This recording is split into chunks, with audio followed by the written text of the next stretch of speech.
সকাল সকাল মনে হলো একটু পাস্তা করি বাড়ির সবার জন্য। তো এখানে পাস্তাটাকে আমি গরম জলে সেদ্ধ করে নিচ্ছি। আর এখানে সব পাস্তার আনাজ কেটেছি, আলু, পেঁয়াজ, ক্যাপসিকাম, টমেটো ও কাঁচা লঙ্কা আছে।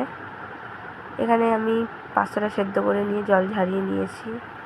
কড়াটা গরম হয়ে যেতে কড়াতে একটু বাটার দিয়ে দিলাম। বাটারটা দেওয়ার পরে আমি এখানে বাটারটা গলে যাওয়ার সময় দেখছি যে গলে গেছে।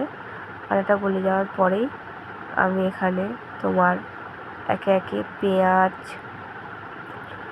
কাঁচা লঙ্কা এগুলো সব দিয়ে দেব।